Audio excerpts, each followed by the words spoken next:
In the past few years, I've seen a lot of businesses have to close or move premises because of difficult lease conditions, and leases are a bit harder to get out of than into. Today, we're talking with Rosina Pedalina, one of the business advisors from the Small Business Development Corporation, about how to avoid the pitfalls of commercial leasing. Welcome to Taking Care of Business, Rosina.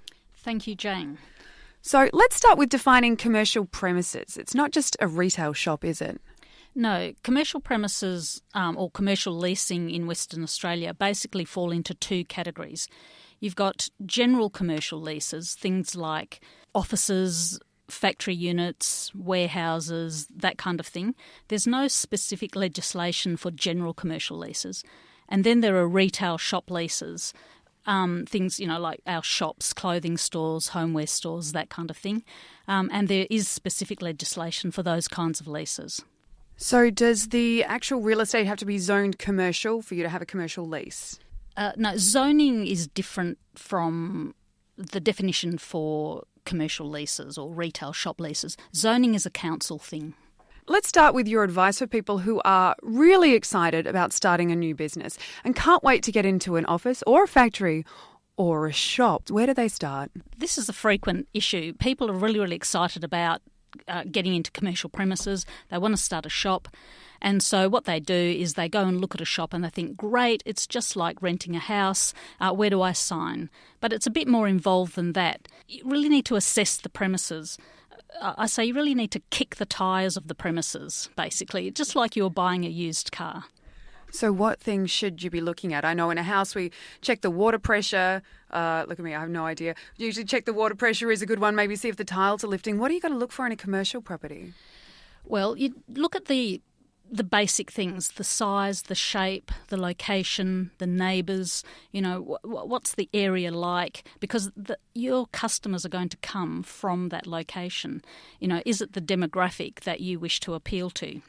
When you're viewing the premises, take photographs, take measurements, look for things like if there are separate water meters, electricity meter, because if they're shared meters, then you'll be sharing the costs of those utilities with the neighbouring businesses or the neighbouring premises in that complex. What else do you need to look for, Rosina? Also look at the fixtures and fittings, the plant and equipment that's attached to the building. Is there an air conditioner? Is there a grease trap if you're going to start a cafe or a restaurant? Because these things are important.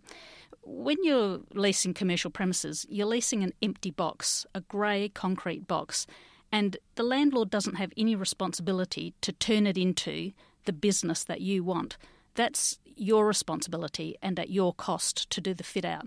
So I guess that's one of the things you need to look at on the lease, how much you can add or change to a square box tenancy. Exactly, and most commercial leases will have an alterations clause where you need to get the landlord's consent in writing to make any alterations. But not only that, whatever change you make to the premises, you'll have to undo at the end of your tenancy when you move out. Is it worth having a surveyor or an architect or something like that come in and have a look at the tenancy and say, you probably need this and this and this and this and this, and give you a cost? Like a fit-out company, yeah, perhaps, but that's basically only when you've realised that it's right for you and you've a bit further down the line with your negotiations, and you would want a fit-out company, especially if it's a complex fit-out like for a restaurant.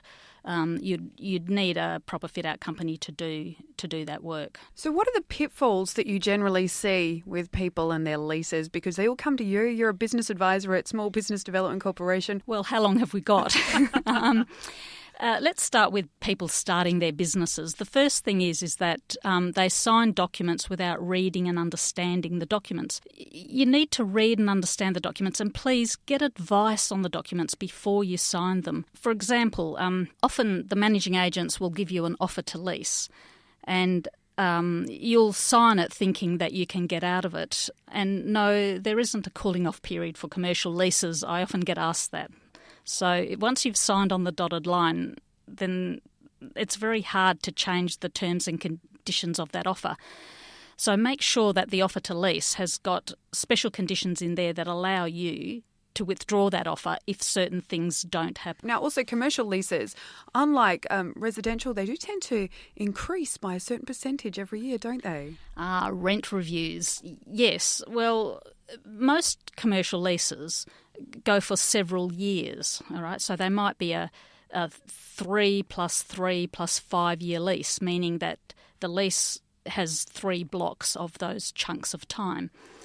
And landlords would like to make provision for rent increases.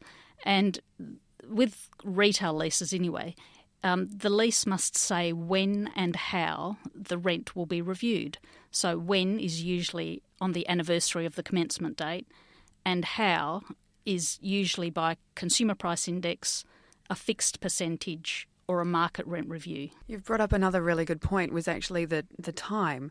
So I guess particularly with commercial properties, it's quite important because this is where your customers come to. But if you're starting out, you don't want to be locked in for, a 10-year lease. Is there how do you work that out? Okay, so they're called options, and that's a negotiated clause with the landlord. All right, so you need to work out what's right for your business. If you're just starting out and putting your toe in the water, then you might, take that risk for, say, 2 years. And then if all goes well, you're ready to commit for another 3 years. And by then, if you're still in business, things are going well, you might want to stay for 5 years and then another 5. So they're options. You negotiate that with your landlord, and then that's written into the lease. Let's see, we've got our lease, we've got our options. There are a few things in the lease that we're not so happy with and we'd like to change. How do we go about negotiating? Well, before the lease is signed and before you sign any binding pre-lease document like an offer to lease, that's up to negotiating with the landlord. Often you'll hear the terms if you're, looking at premises that, oh no, this is our standard lease, it can't be changed. Well, that's not true. There are no standard leases in Western Australia, no documents that must be used. Each landlord might have their standard lease, the lease that they use, but the terms are negotiable. If the landlord isn't willing to negotiate a term that's important to you, then that might be your breakaway or walk away point. I like to sort of organise the clauses into 3 categories. Your very, very important clauses, the ones that will kill your business if you don't agree with them or don't get some agreement on them. The mid-important ones that would be nice to have, but, you can work around it. And then the not-so-important ones, but, would be nice to have, but, aren't really important. If the very, very important ones, the walk-away clauses or terms aren't, the landlord won't agree to those, then you'll need to be prepared to walk away from that deal because a good lease can either make or break your business. Right, that's top tips. You've got to be prepared to say no. Like any good bartering or negotiating or anything, we all know if you want to get a good deal, you have to really not want it too much. What are the main problems you see with people coming to you for the problems with their lease? What are they, Rosina? So once they're in premises, we often get disputes about rent and rent reviews, the landlord wanting to put the rent up too high at market rent review time. And there's always a clause in the lease that will guide tenants about the process of resolving the market rent reviews. But the thing to remember with that kind of problem is you need to check the lease, follow the process and get advice on it before you act. Now, if you wanted advice on a commercial lease, where would you go? Okay, well, of course you can come to Small Business Development Corporation for business and leasing advice.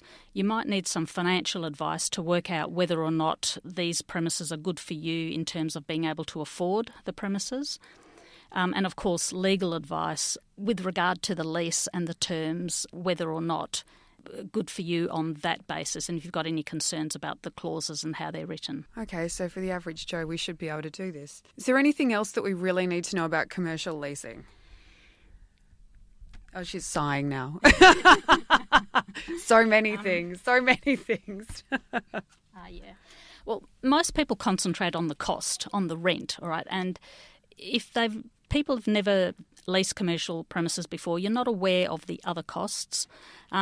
With residential tenancies, you pay the rent and that's it. The landlord picks up all the other costs. But with commercial leases, you often have to pay variable outgoings. Variable outgoings are the landlord's expenses for owning and operating the premises. Things like council rates, water rates, land tax, building insurance, repairs and maintenance to the complex, common area costs like electricity, security, cleaning, that kind of thing. So you need to factor those costs in when you're working out your rent affordability. Okay, so it's quite different to from a residential regular arrangement type thing. Okay, everyone's a little scared now. But the great thing is that we've got the Small Business Development Corporation. We can come and talk to you, Rosina, on the phone, can't we? Yes, you can come and talk to me, but there are others as well, a couple of other leasing advisors you can talk to who will be able to help you out as well. That's fantastic. Such a wealth of knowledge, because I know I have a few friends that are in business and have had some difficulties with commercial leasing, so it's really great to know that there's a resource that they can go to, particularly small businesses are so strapped for cash. Small Business Development Corporation is free advice. Free advice. I love saying that again. And you can give them a call, 13 12 49, or have a look at their website, smallbusiness.wa.gov.au. Thank you so much for joining us today, Rosina Pedalina. I love saying your name. Thank you very much, Jane. It's a pleasure to be here. Taking Care of Business. We'll be back next week.